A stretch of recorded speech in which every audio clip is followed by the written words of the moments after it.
Meng যখন বাইরে বের হয় তখন সেখানে জিনকে গান গাইতে দেখতে পায়। আসলে জিন এখানে পার্ট টাইম জব করে। মেং এতে জিনের প্রতি আরো ইমপ্রেস হয়ে যায় আর সোজাসুজি জিনকে প্রপোজ করে। তবে মেং জিনের থেকে 2 বছরের বড়। এই বাহানা দিয়ে জিন ওকে রিজেক্ট করে। মেং বলে লুজিও তো তোমার থেকে বড় ছিল, তাহলে তুমি কেন ওকে ডেট করলে? জিন বলে কারণ লুজি তোমার থেকে বেশি পিটি। এটা শুনে মেংয়ের অনেক রাগ হয়। তখন কিছু মেয়ে সে জিনের থেকে নাম্বার চাইতে থাকে। এটা জিনও নিজের নাম্বার দিয়ে দেয়, যেখানে খেয়ে মেং সেখান থেকে চলে যায়। এখানে আমাদেরকে ফ্ল্যাশব্যাকে মেংয়ের ছোটবেলায় দেখানো হয়, যেখানে ছোট চ্যাংকে একদল গুলি কিডন্যাপ করে নিয়ে যাচ্ছিল। মেং এটা দেখতে পেয়েও চলে যায়। চ্যাং ওই গুলিদের সাথে লড়াই করে, তবে মারপিট করতে গিয়ে চ্যাংয়ের ফেসে আঘাত লাগে আর দাগ হয়ে যায়, যার জন্য চ্যাং মেংকে দায়ী করে। এসব ভেবে মেং ঠিক করে চ্যাংয়ের সাথে দেখা করবে। মেং চ্যাংয়ের সাথে দেখা করে আর ওকে বলে সেদিন আমি পুলিশকে কল করেছিলাম, কিন্তু তারা আসতে দেরি করে ফেলেছিল।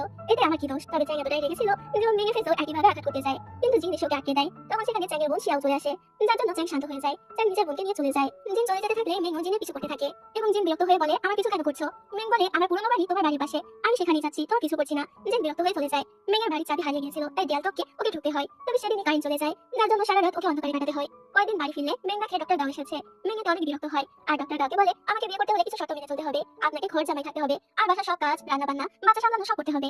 ডক্টর দাও এতে রাজি হয়ে যায়, কারণ সে মেংকে ভালোবেসে ফেলেছে। এতে মেংয়েরও আর কিছু বলা থাকে না। পরের দিন মেং আবারও নিজের পুরনো বাড়িতে যায়, তবে লাইট নষ্ট হওয়ার কারণে ও জিনের কাছে হেল্প চায়। জিন ওকে রাজি হয়ে যায় এবং মেংকে হেল্প করে দেয়। মেং জিনের কাছে নাম্বার চায় যাতে ওকে পে করতে পারে, তবে জিন নিজে কিউআর কোড দিয়ে দেয়। আসলে মেং এই সুযোগে জিনের নাম্বার নিতে চাচ্ছিল, কিন্তু সেটা আর হয়ে ওঠে না। মেং সেখানে মেমোরি স্ট্রং করার একটা বই দেখে আর এই বিষয়ে জিনকে জিজ্ঞেস করে। জিন এতে অন্যমনস্ক হয়ে যায় আর বলে কিছু কিছু মেমোরি মানুষ ভুলতে চেয়েও ভুলতে পারে না। ফ্ল্যাশব্যাকে আমরা ছোট জিনকে দেখি, তার মা বৃষ্টির রাতে বাড়ি থেকে ওকে বের করে দেয়। মেং জিনকে ওর সাথে কাল ডিনারে যেতে বলে, তবে তখনই জিনের কাছে লুচির কল আসে আর কাল ওকে দেখা করতে বলে। এতে জিনও রাজি হয়ে যায় এবং মেংকে ডিনারের জন্য নিষেধ করে দেয়। মেং আর কিছু না বলে সেখান থেকে চলে যায়। পরের দিন আমরা জিনকে একটি সমাধির কাছে যেতে দেখি। জিন সেখানে নিজের অতীতের কথা ভাবছিল। যখন ওর মা ওকে বের করে দেয় তখন জিন সেখানে বসে কান্না করছিল, কিন্তু তখন সেখানে ওর বাবা আসে আর ওকে সামনে নেয়। আসলে এটা জিনের বাবারই কবর ছিল। এরপর দেখা যায় ওই একই সমাধির স্থানে অনেকগুলো গাড়ি চলে আসে, সাথে অনেক বডিগার্ডও ছিল। গাড়ির ভিতর থেকে একজন জিনকে দেখতে পায় আর কাউকে একটা কল করে। জিন যখন ফেরত আসে তখন ব্যালকনি থেকে মেং ওকে ডাকতে থাকে, তবে জিন পাত্তা না দিয়ে চলে যায়। তাই মেং সোজা জিনের বাড়িতে চলে আসে, তবে জিন এখানে মেংকে দেখে বিরক্ত হয়। জিন বলে তোমার কি অন্য কোনো কাজ নেই আমার কিছু করা ছাড়া? এটা শুনে মেংয়ের খারাপ লাগে, তাই মেং সেখান থেকে চলে যায়। পরের দিন মেং ফ্যানের শপে গেলে জানতে পারে পায়ে ব্যথা থাকার কারণে ফ্যান জিনকে পার্ট টাইম জবে রেখেছে নিজের শপে। তবে জিন এখানে মেংকে ইগনোর করে নিজে কাজ করতে থাকে।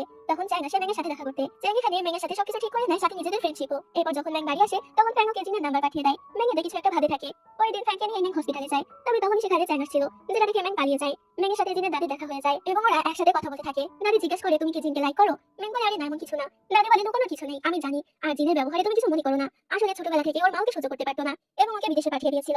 জিনের বাবা একমাত্র ওকে ভালোবাসতো, তবে সে মারা যাওয়ার পর জিনের মা ওকে মেরে ফেলতে চেয়েছিল, কিন্তু আমি কোনোমতে জিনকে বাঁচিয়ে নিজের কাছে এনেছি।